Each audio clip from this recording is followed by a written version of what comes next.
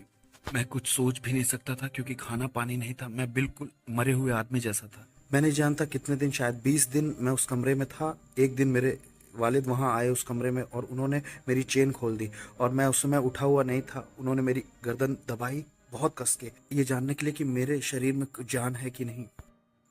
तो जब उन्होंने मेरी गर्दन दबाई मैं सांस नहीं ले पाया, और मैं उनके हाथ में एक बड़ी चाकू देख सकता था। उन्होंने मुझसे कहा कि ये तुम्हारा आखिरी समय है, तुम्हारे लिए कोई उम्मीद नहीं। उन्होंने कहा अगर तुम्हें अल्लाह चाहिए तो मैं तुम्हें जीने दूंगा, अगर तुम्हें यीशु चाहिए तो मैं तुम्हें मार दूंगा। मैं बताऊं, आप जानते हैं, जब मैं अपनी माँ की कोख में था तो सबने कहा ये मर जाएगा, लेकिन वो मुझसे प्यार करते थे इतना कि मेरे लिए दुआ कर रहे थे कि मुझे जिंदगी मिले। लेकिन अब वो मुझे मारना चाहते हैं, तो मैं नहीं जानता। और मैं अपने वालिद को अच्छी तरह से जानता हूँ, वो मुझे मार देंगे। तो जब मैं ये समझ गया कि ये मेरी मौत का आखिरी लम्हा है, तो मैंने सोचा कि यीशु भी तो मर गए लेकिन दोबारा जिंदा हुए। अगर मैं यीशु पे यकीन करता हूँ, मरता हूँ, तो मैं भी जिंदगी पा सकता हूँ। आप जानते, एक तरह की खुशी थी कि यीशु में मरना अच्छा है। जब मैंने ऐसा फैसला लिया तो एक तरह की रोशनी मेरे माथे पर लगी, जैसे चांद की रोशनी कुछ मेरे सिर में लगा, और एक तरह का बिजली का झटका जैसा मुझे लगा, और कुछ मेरे अंदर इतनी ताकत आ गई। आप जानते, कहीं से मेरे शरीर के अंदर इतनी जान आ गई कि मैं खुद को कंट्रोल नहीं कर पा रहा था। इतनी ताकत थी मेरे हड्डियों में। मैंने अपने वालिद का हाथ नीचे खींचा और जोर से चिल्लाया यीशु। और जब मैं चिल्लाया तो वो जमीन पर गिर पड़े, और जब वो गिरे तो उनके हाथ में जो चाकू था वो उनके छाती पे लगा, और एक बड़ा जख्म हो गया, और वहां से बहुत खून निकलने लगा। और एक तरह का झाग उनके मुंह से निकलने लगा और वो बहुत तेज चिल्लाए और सब एक तरह के शौक में थे। मेरा भाई हो, माँ और बहनें, उनको नहीं मालूम था क्या हो रहा है। उन्होंने सोचा मेरे बाप मर गए हैं। सब उन्हें उठा करके हॉस्पिटल की तरफ भागे और जब वो जा रहे थे तो उन्होंने बाहर से मेरा रूम लॉक करना भूल गए। और मेरे अंदर जो ताकत थी मैं आपको बता नहीं सकता हूँ, क्योंकि मैं तो बिल्कुल हड्डी की तरह हो गया था। कोई खाना नहीं, बहुत दिन से, 20 दिन से ज्यादा हड्डी तो हो गया था, लेकिन बहुत एनर्जी थी। तो मैं तुरंत बाहर आया, मैंने अपने वालिद के कपड़े पहने, टैक्सी स्टैंड तक आया टैक्सी लेने के लिए और सीधा वहां से भाग गया। रास्ते में जो आदमी टैक्सी चला रहा था वो एक क्रिश्चियन था। उसने मेरे लिए मिठाई और जूस बहुत कुछ लिया। उसको मेरा स्ट्रगल मालूम है। उसने मुझे पोटा छोड़ा। वो अभी भी मेरे कांटेक्ट में है और मेरा बहुत अच्छा दोस्त है, वो टैक्सी ड्राइवर। तो मैं निकल गया और पोटा आ गया। उस दिन मैंने सचमुच में जाना कि मेरा यीशु आज भी जिंदा है। जब मैंने उसे अपनी जरूरत के लिए पुकारा, उसने मुझे बचाया। इसका मतलब है कि वो यहाँ भी है। जब मैं आपसे बात कर रहा हूँ तो ये मेरी लाइफ है। हर कहीं मैं जानता हूँ कि वो मौजूद है, क्योंकि मेरे कन्वर्जन के 18 साल हो गए हैं। मैंने कभी नहीं सोचा था कि मुस्लिम मुझे जीने देंगे 18 साल तक। और मैंने मिडिल ईस्ट में भी प्रीच किया है, वहाँ अरब आए थे और कुछ भी नहीं हुआ। तो इसका मतलब है यीशु जिंदा है और मुझे बचा रहे हैं। नहीं, कभी नहीं। देखिए, आपको भी नहीं डरना चाहिए। मरने का डर तो एक तरह की बेवकूफी है। जानते हैं क्यों? क्योंकि जितने पैदा हुए हैं उन्हें एक ना एक दिन तो मरना ही है। 100% उन सबको मरना है। आपको भी मरना है, सबको मरना है। आप मौत से डरो या ना डरो, आपको मरना है, ये एक फैक्ट है। और मैं तो ये कहूंगा, एक बात जो धरती पर तय है वो है आपको मौत आनी है। इस वक्त जब मैं आपसे बात कर रहा हूँ, मैं इस बारे में श्योर नहीं हूँ कि ये ब्रॉडकास्ट होगा भी कि नहीं, क्योंकि कुछ भी हो सकता है। मैं इस बारे में श्योर नहीं हूँ कि मैं रात का खाना खा पाऊंगा कि नहीं। मैं इस बारे में श्योर नहीं हूँ कि मैं भारत वापस जा पाऊंगा कि नहीं। मैं बिल्कुल श्योर नहीं हूँ। मैं श्योर नहीं हूँ कि मेरे बच्चे अच्छे से पढ़ेंगे और सर्टिफिकेट लाएंगे। मैं किसी चीज के बारे में श्योर नहीं हूँ। लेकिन एक बात के लिए मैं बिल्कुल श्योर हूँ कि मुझे मौत आनी है। जितनी भी बातें हैं सब बेठिकाना है और आप कोशिश करते हैं, कुछ हो सकता है, कुछ नहीं हो सकता है, लेकिन श्योर नहीं है। लेकिन एक बात है जो बिल्कुल तय है, वो है मौत।